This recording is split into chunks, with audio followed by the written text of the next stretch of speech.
Est-ce que vous avez déjà écouté sur YouTube peut-être? Qui m'a jamais vu sur YouTube? Qui m'a jamais vu? Il y en a qui m'ont jamais vu? Ok. Alors je m'appelle David Kelly. J'habite à l'île de la Réunion, je suis marié, j'ai 5 enfants, on a 45 ans bientôt. Je suis un ch'ti, je viens du nord de la France, j'ai été pasteur 12 ans au Canada. Et pendant toute une partie de ma vie, je ne croyais pas trop que Dieu guérissait. Dieu était un concept. Ensuite de ça, j'ai rencontré Jésus, je suis né de nouveau, comme tout à l'heure le Père Jean-Michel en parlait. Et donc Jésus est devenu réel, il est devenu vivant. Et suite à ça, eh bien, j'ai commencé à voir qu'on pouvait être rempli de Saint-Esprit, qu'on pouvait chasser les démons, et j'ai commencé à le vivre en tant que pasteur. Mais la guérison, je ne voyais pas trop ce genre de choses. J'avais des gens dans ma famille qui étaient malades depuis longtemps, je ne voyais pas de guérison. Dans mon église, on priait pour les malades, mais c'est surtout pour faire la liste de ceux qui allaient mourir. Et ensuite de ça, on les enterrait. Et il n'y avait quasiment jamais de témoignage de guérison. Ce qui fait que la guérison était pour moi un concept qui était très, on va dire, abstrait. C'est quelque chose qu'on chantait, c'est quelque chose auquel on aspirait, c'est quelque chose qu'on priait, mais c'est quelque chose que je ne vivais pas.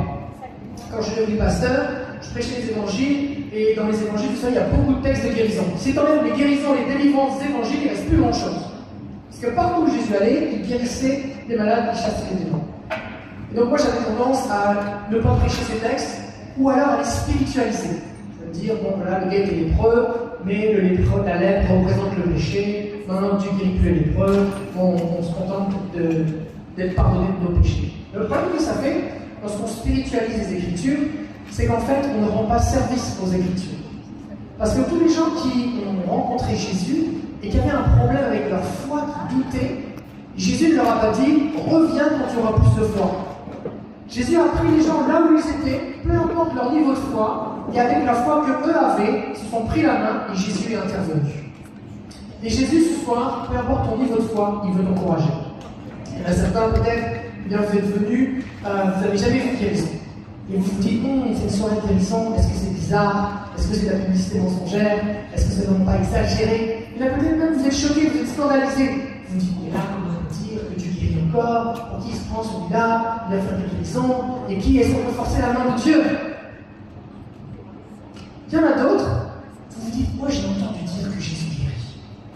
J'ai entendu dire que ça se pourrait que ce soit une guérison. Il paraît que. Alors je suis venu voir. Il y en a d'autres, vous êtes dans un autre niveau de foi. Vous avez quelqu'un que vous connaissez peut-être qui a déjà été guéri, ou vous-même avez déjà été guéri. Ou alors vous avez déjà vu des guérisons. Qui a déjà été guéri par Jésus ici? Vous avez déjà expérimenté quelque chose. Vous savez que c'est vrai. Vous savez que c'est réel. Et vous vous dites, Jésus, fais-le encore. Amen.